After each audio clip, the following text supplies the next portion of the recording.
Assalamualaikum warahmatullahi wabarakatuh. Selamat pagi Ibu Jatut Yoga Prameswari MPD. Selamat pagi teman-teman R8A. Pada pagi hari ini kita akan memulai perkuliahan dengan presentasi dari kelompok 4 dengan pembahasan yaitu produksi ujaran.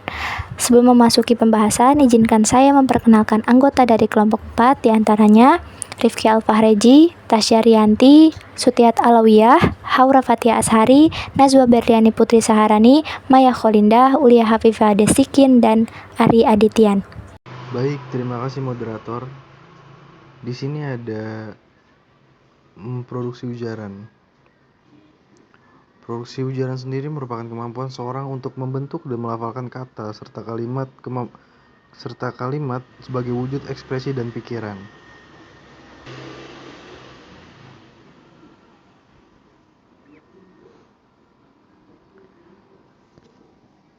Kemudian Saputra dan Kuntarto 2018 juga mengatakan bahwa produksi ujaran adalah bagaimana manusia merencanakan pengungkapan bahasa secara lisan maupun tulisan.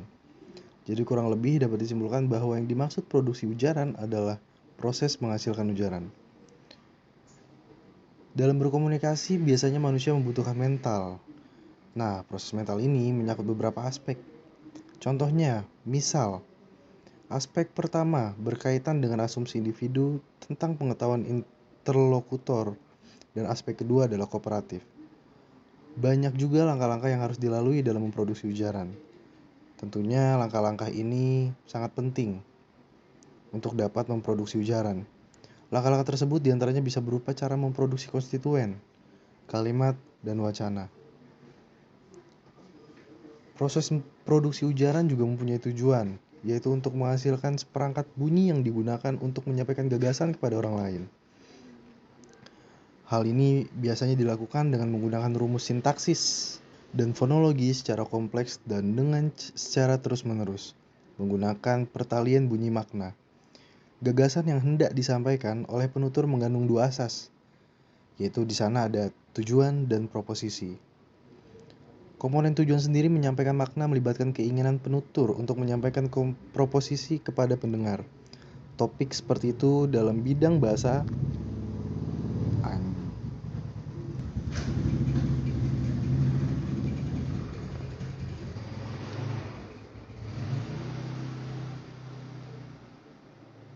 Topik seperti itu dalam bidang bahasa lazim diperbincangkan dalam bagian tindak bahasa dan tindak ilokusi. Tujuan dan proposisi merupakan pokok pikiran yang hendak disampaikan penutur kepada orang lain. Baik, terima kasih. Materi selanjutnya akan dilanjutkan oleh rekan saya. Pemaparan materi selanjutnya, di sini ada tujuan produksi ujaran, di mana tujuan utama produksi ujaran adalah menghasilkan seperangkat bunyi yang menyampaikan gagasan kepada orang lain. Proses ini menggunakan rumus sintaksis dan fonologi yang kompleks dengan pertalian bunyi dan makna. Gagasan yang disampaikan penutur mengandung dua asas penting, yaitu tujuan dan proposisi. 4 tingkat produksi ujaran. Untuk yang pertama di sini ada tingkat pesan, yaitu perencanaan ide yang ingin disampaikan.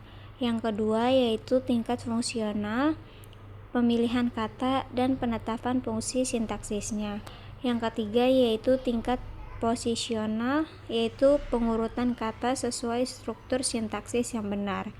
Yang keempat ada tingkat fonologi, yaitu penyusunan struktur fonologis ujaran untuk diartikulasikan. Tahapan fisiologis produksi ujaran melibatkan 4 tahapan, yaitu yang pertama inisiasi, merupakan aliran udara dari paru-paru melalui trakea menuju laring. Proses ini dimulai dengan aliran udara yang dihasilkan oleh paru-paru, kemudian udara dihembuskan melalui trakea menuju laring untuk menciptakan aliran udara yang diperlukan untuk produksi bunyi bahasa. Yang kedua adalah fonasi, yaitu getaran pita suara saat aliran udara melewatinya. Di laring terdapat pita suara yang bergetar saat aliran udara melewatinya. Getaran pita suara ini menghasilkan sumber bunyi dasar yang kemudian dimodifikasikan lebih lanjut dalam proses produksi ujaran.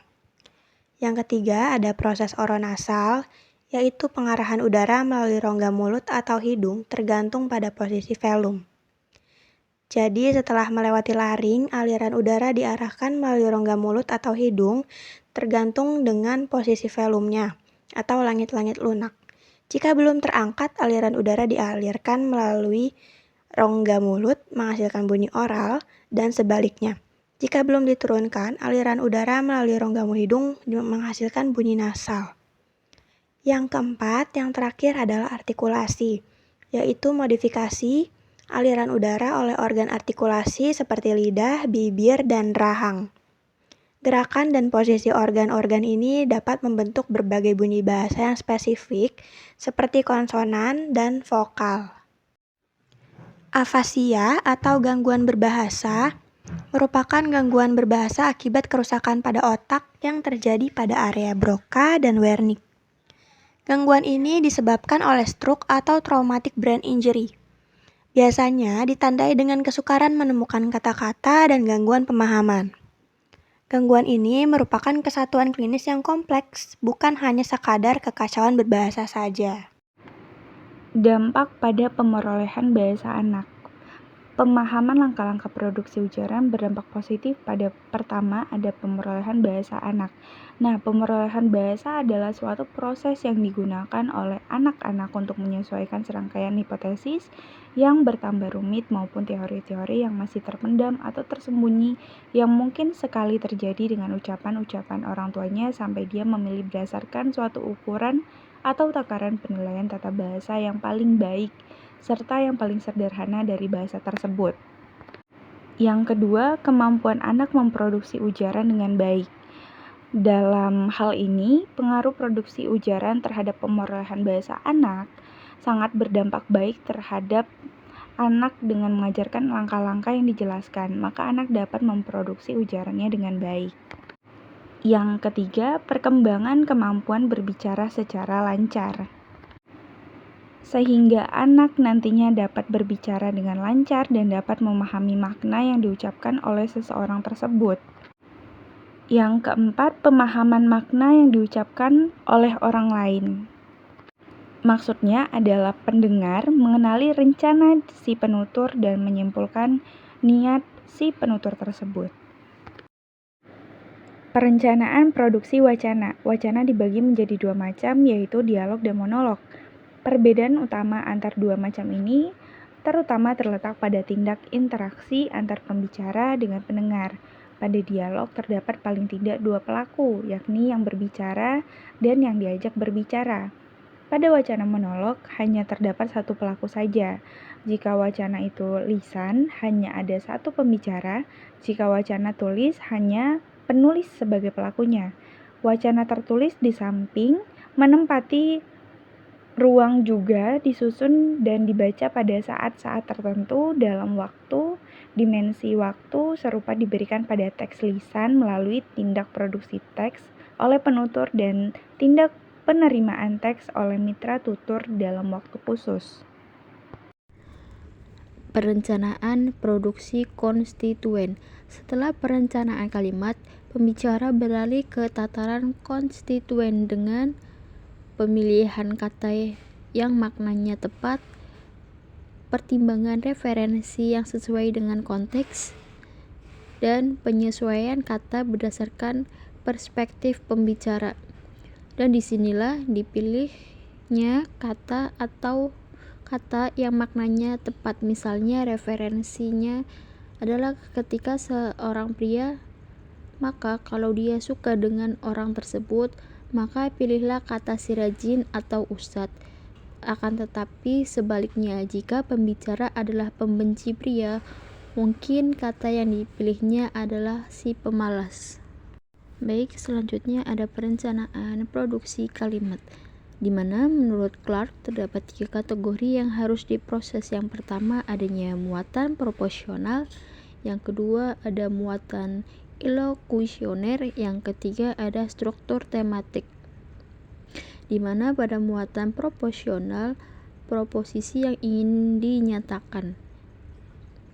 Pembaca akan mendapatkan pembicara untuk menentukan proposisi apa yang ingin dinyatakan. Yang kedua ada muatan ilokuesioner, yaitu makna yang akan diwujudkan atau tindak tutur. Seperti apa, dan disinilah peran tindak ujar muncul. Yang ketiga adanya struktur tematik di mana penentuan unsur dalam kaitannya dengan fungsi gramatikal atau semantik dalam kalimat. Baik, terima kasih Maya Holinda. Slide selanjutnya akan dibacakan oleh saya, Nazwah Berliana, yaitu program artikulasi. Kata yang dipilih dibentuk menjadi program artikulatori dalam memori penyangga yang pertama merangkum semua kata konstituen yang direncanakan, kedua mengandung representasi bagian fonetik, tekanan dan pola intonasi, ketiga dipersiapkan untuk eksekusi pada langkah selanjutnya. Slide selanjutnya yaitu artikulasi. Langkah terakhir adalah mengeksekusi program artikulatori dengan pertama, mekanisme rangkaian dan ketepatan program, kedua, pengarahan otot-otot artikulatori, ketiga, menghasilkan bunyi yang dapat didengar sebagai ujaran yang diinginkan. Itu saja, terima kasih. Menurut Darjo Wijojo, terdapat 4 topik utama yang dipelajari secara rinci pada psikolinguistik. Di antaranya, yang pertama, komprehensi, merupakan proses-proses mental yang kita lalui sehingga dapat menangkap apa yang dikatakan orang lain dan memahami apa yang dimaksud. Yang kedua, produksi merupakan proses-proses mental pada diri kita yang membuat kita dapat berujar seperti yang kita ujarkan. Yang ketiga, landasan biologis serta neurologis yang membuat kita bisa berbahasa. Yang keempat, pemerolehan bahasa, yakni bagaimana anak memperoleh bahasa mereka. Lebih jelasnya mengenai komprehensif dan produksi. Komprehensi merupakan proses memahami bahasa yang diterima, baik secara lisan maupun tulisan. Proses ini melibatkan interpretasi makna dari kata-kata, kalimat, dan wacana yang diterima, serta pemahaman konteks dan hubungan antar elemen bahasa. Komprehensif bertujuan pada bagaimana otak memproses informasi yang diberikan dalam bentuk bahasa dan mengubahnya menjadi pemahaman. Sedangkan produksi merupakan proses menghasilkan bahasa. Proses ini mencakup kemampuan untuk berbicara atau menulis kata-kata, kalimat, dan wacana yang sesuai dengan aturan tata bahasa dan konteks sosial. Produksi bahasa ini melibatkan pemilihan kata, sintaksis, serta pengorganisasian ide secara verbal atau tertulis. Meskipun keduanya memiliki peran yang berbeda, komprehensif berfokus pada penerimaan, sedangkan produksi berfokus pada pengeluaran. Komprehensi dan produksi saling memiliki keterkaitan. Seorang hanya mendapat akses atau mengambil kembali kata-kata atau informasi dari memorinya hanya bila dia menyimpan kata-kata itu dalam memori sebelumnya atau telah ada komprehensi. Jadi untuk dapat mengambil atau mengingat kata, seseorang harus sudah menyimpan kata tersebut dalam ingatan mereka dan memahaminya terlebih dahulu. Oleh sebab itu, masalah produksi tidak dapat dilepaskan dari komprehensi. Produksi merupakan cermin balik dari komprehensi dengan tambahan proses-proses tertentu. Baiklah, saya kembalikan ke moderator, kami persilahkan. Selesai sudah pemaparan materi dan simpulan pada presentasi dari kelompok 4. Selanjutnya akan ada sesi tanya jawab dalam diskusi di WhatsApp group. Untuk itu, saya tutup presentasi ini. Terima kasih, kurang lebihnya mohon maaf. Wassalamualaikum warahmatullahi wabarakatuh.